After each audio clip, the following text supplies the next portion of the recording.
ನವರಾತ್ರಿಯ 4ನೇ ದಿನವಾದಂತಹ ಇಂದು ನಾವು ಸಕಲ ಬ್ರಹ್ಮಾಂಡವನ್ನು ತನ್ನ ಗರ್ಭದಲ್ಲಿ ಧರಿಸಿದ ಕೂಷ್ಮಾಂಡಿನಿ ದೇವಿಯನ್ನು ಪೂಜಿಸಲಾಗುತ್ತದೆ. ಸ್ವಲ್ಪ ಶಕ್ತಿಯಿಂದ ಇಡೀ ಬ್ರಹ್ಮಾಂಡವನ್ನು ಬಹಿರಂಗಪಡಿಸಿದಂತಹ ತಾಯಿ ಕೂಷ್ಮಾಂಡಿನಿ ದೇವಿ.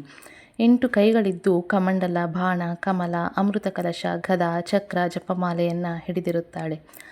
ಮಂದ ನಗುವಿನ ರೂಪವನ್ನು ಹೊಂದಿರುತ್ತಾಳೆ. ಒಂದು ಸಣ್ಣ ನಗುವಿನಿಂದಲೇ ಇಡೀ ಪ್ರಪಂಚವನ್ನೇ ಸೃಷ್ಟಿಸಿದಂಥವಳು ಈ ಮಹಾತಾಯಿ. ಈಕೆಯನ್ನು ನಾವು ಪೂಜೆ ಮಾಡುವುದರಿಂದ ಭಯ, ಖಿನ್ನತೆ, ಆತಂಕ, ಸಮಸ್ಯೆಗಳು ದೂರಾಗುತ್ತವೆ ಹಾಗೂ ಆರೋಗ್ಯ, ಸಂತೋಷ, ಸಮೃದ್ಧಿ ಉಂಟಾಗುತ್ತದೆ. ಒಮ್ಮೆ ಇಡೀ ಬ್ರಹ್ಮಾಂಡ ಕತ್ತಲೆಯಿಂದ ಆವರಿಸಿದಂಥ ಸಮಯದಲ್ಲಿ ದೈವಶಕ್ತಿಯಿಂದ ಎಲ್ಲ ಕಡೆ ಒಂದು ಸಣ್ಣ ಬೆಳಕು ಪಸರಿಸಲು ತೊಡಗುತ್ತದೆ. ಆ ಒಂದು ಬೆಳಕೆ ನಿಧಾನವಾಗಿ ಒಂದು ಹೆಣ್ಣಿನ ರೂಪವನ್ನು ಪಡೆಯುತ್ತದೆ. ಅವಳೇ ತಾಯಿ ಕೂಷ್ಮಾಂಡಿನಿ ದೇವಿ. ಈ ದಿನದ ಬಣ್ಣ ಕಡು ನೀಲಿಯಾಗಿದ್ದು, ಈ ನೀಲಿ ಬಣ್ಣವು ಘನತೆಯನ್ನು, ಸೊಬಗನ್ನು ಪ್ರತಿನಿಧಿಸುತ್ತದೆ.